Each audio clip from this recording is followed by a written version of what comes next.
Hello everyone, అందరికీ నమస్కారం. Coronary angiogram test డాక్టర్లు అడ్వైస్ చేసినప్పుడు చేయించుకోవాలా లేదా అనే కన్ఫ్యూజన్ లో ఉంటారు. సో మరి దాని ఇంపార్టెన్స్ ఏంటి, అది చేయించుకుంటే లాభమా నష్టమా, ఇది చాలా ఇంపార్టెంట్. సో అసలు కొర్నరీ యాంజియోగ్రామ్ టెస్ట్ ఎవరికి అడ్వైస్ చేస్తారు?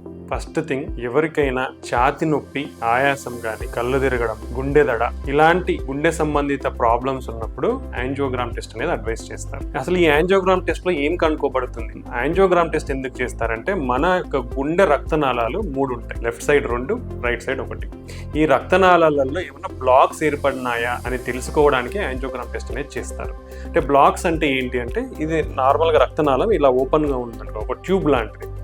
ఇది సన్నబడడాన్ని బ్లాక్ అంటాం. అంటే ఇది నార్మల్ 100% ఓపెన్ ఉంటే ఇలా సన్నబడ్డాము, 50% సన్నబడిపోయిందా, 70% సన్నబడిపోయిందా అనే దాన్ని మనం బ్లాక్ అంటాం. సో కొర్నరీ యాంజియోగ్రామ్ టెస్ట్ గుండె యొక్క రక్తనాళాల్లో బ్లాక్స్ ఉన్నాయా లేదా అని తెలుసుకోవడానికి అడ్వైస్ చేస్తారు. మరి ఈ సిమ్టమ్స్ ఉన్న వాళ్ళు కంపల్సరీ చేయించుకోవాలంటే డెఫినెట్లీ ఎవరైనా మీకు యాంజియోగ్రామ్ టెస్ట్ అనేది ఫస్ట్ థింగ్ మీ ఏజ్ ఏంటి అని చూస్తారు. సో ఇప్పుడు మోర్ దెన్ 30 years నుంచే హార్ట్ అటాక్ రిస్క్ అనేది పెరిగిపోయింది కాబట్టి more than 30 years is a significant risk factor. Then me additional risk factors apart from age 30 తీసుకుంటే more than 50 అయితే డెఫినెట్, 30 to 50 కూడా ఇప్పుడు రిస్క్ లో ఉన్నారు కాబట్టి కన్సిడర్ చేయాలి.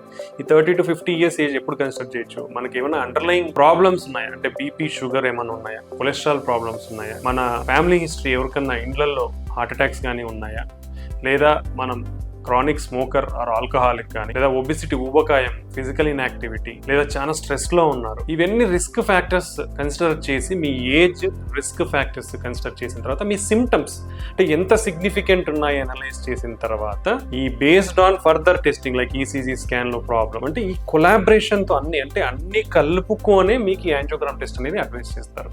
సో ఇవన్నీ కలుపుకొని మీకు ఎవరైనా యాంజియోగ్రామ్ టెస్ట్ అడ్వైస్ చేస్తే చేయించుకోండి. దానివల్ల నష్టం ఏమీ లేదు, లాభమే ఉంటుంది. ఎందుకంటే మీకు గుండె యొక్క రక్తనాళాలలో బ్లాక్స్ ఉన్నాయా లేదా తెలుస్తుంది. First point. ఒకవేళ మీకు ఇవన్నీ ఉన్నా మీ రక్తనాళాలు బాగున్నాయంటే ఇట్స్ వెల్ అండ్ గుడ్, మీ గుండె యొక్క ఆరోగ్యం చాలా బాగుంది, మీకు హార్ట్ అటాక్ వచ్చే రిస్క్ ఫ్యూచర్లో కూడా చాలా తక్కువనే ఉండొచ్చు.